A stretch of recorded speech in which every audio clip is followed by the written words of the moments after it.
Make a man, make a woman, but that's okay. Every day by day, I have to please it. Everything I do is just a penetrate. I just want to say thank you. When I'm living like I get them just for my ghetto. Never forget where I come from, I'm from ghetto. No, no, no, no, no, no, no, no, no, no, no, no. I just want to say thank you. Hello, friends. It is your favorite Scrum Master here, Anna Bengham. So if I'm not your favorite Scrum Master yet, don't worry about it. I got you by the time I'm done sharing this big nugget. All right. So our topic today is self-organizing teams and also self-managing teams. What does that look like? I think as Scrum Masters, one of our core accountabilities is to help our teams be self-managed and self-organized. Now, teams can be self-managed and organized in different variation, right? You can have maturity teams members, maturity as in sense of they're mature in their career, right? That's one thing. You can also have maturity teams in the agile way of working. That's another thing. So those are two different things. I just want to make sure that we're clear. So when team members are mature in their career, most of the time you get a lot of self-organization and self management going on, right? Because they've been working in the space for a long time. They understand some variation of what needs to get done. However, now though, you also might encounter some sort of resistance depending on how old they have been on the team, right? How much longer they've been in the organization can also determine their willingness to actually want to go through the process. For most of them, they'll be really open, but for a few of them, they might be like, oh, we've already done this. Like I've been working in this certain type of way. So why do I want to, change any other way, right, to what I'm doing? With those people, what I will share is that definitely bring them to your corner, have consistently one-on-one with them, care about them, care about their experience, ask them for help, right? Whenever there's something that's not going well, um, literally, I would literally say, reach out to them and ask for assistance because those people really would love to help. They love to help. They want to be of service to you. So make sure that you use them to the best of your ability, especially for the ones that are being resistant.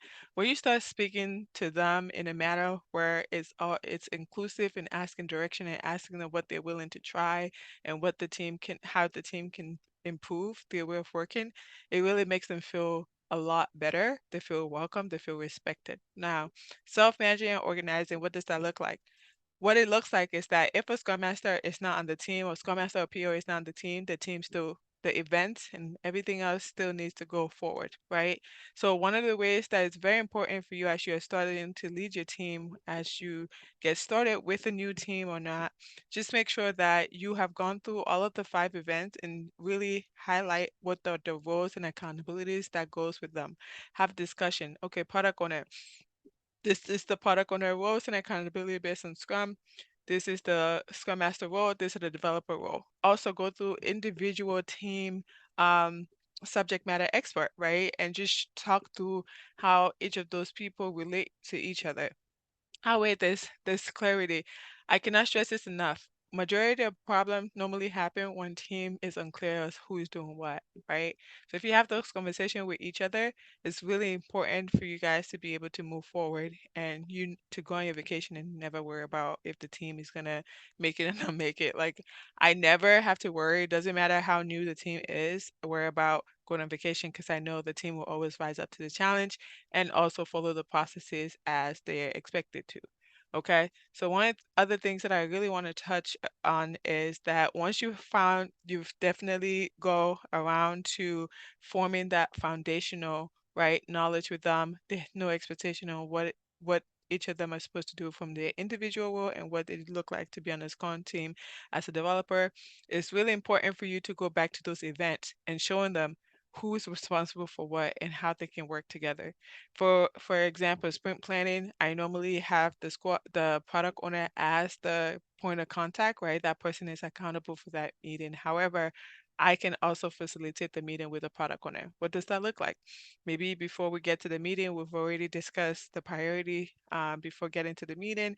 So when we get to the meeting, the product owner can drive the meeting, and I can just on this behind the scenes help them, assist them to make sure that it's going as expected.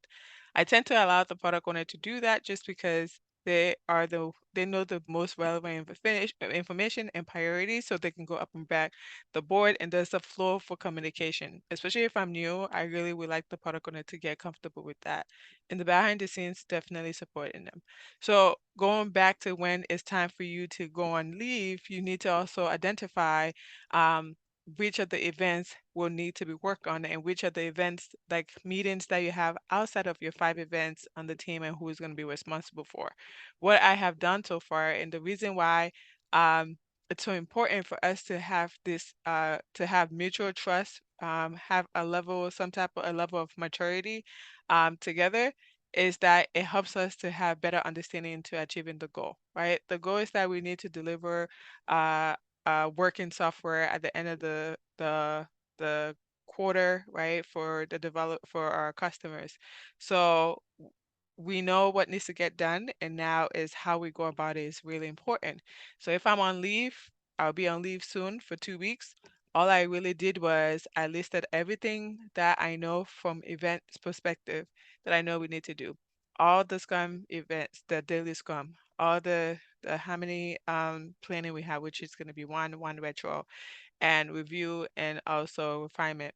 The product owner is going to be accountable for the sprint planning and backlog refinement, while the team members are going to be responsible for retrospective, daily scrum, and the product owner and tech lead will will join force to be able to do the sprint review. The reason why I didn't put retrospective or the daily scrum on the product owner is just because that's a daily scrum is a team's event, right? So it's just important for you to understand that the product owner um, will still be there, but the team should be driving that conversation. The product owner can be there to ask questions as needed, but just make sure that they're not the one leading that conversation.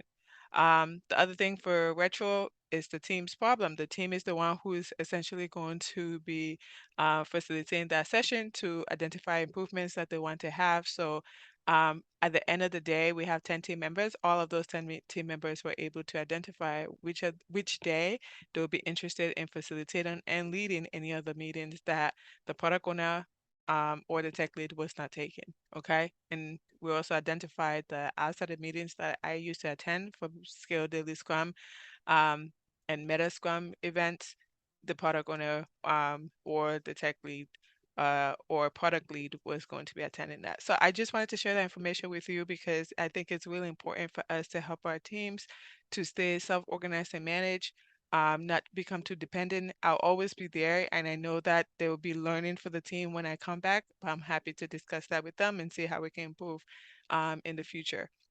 So that's that. So you will get something where the team member might be like, oh, when we come to a meeting, we'll figure it out. I would say not leave it to them to figure it out when I get to the meeting, because when 10 people are in a meeting, there's expectation that if one person is going to stand up, but nobody does, right? So if you already determine who's going to do that, it's easier for them to come to the meeting and be prepared as far as like what they're going to be leading and stuff like that. So just FYI there. All right. So I hope this was helpful. The purpose of me sharing this is so that you can get insightful information and help you with either with how you're practicing or more insight to what you already had. All right, peace out. Thank you. Bye.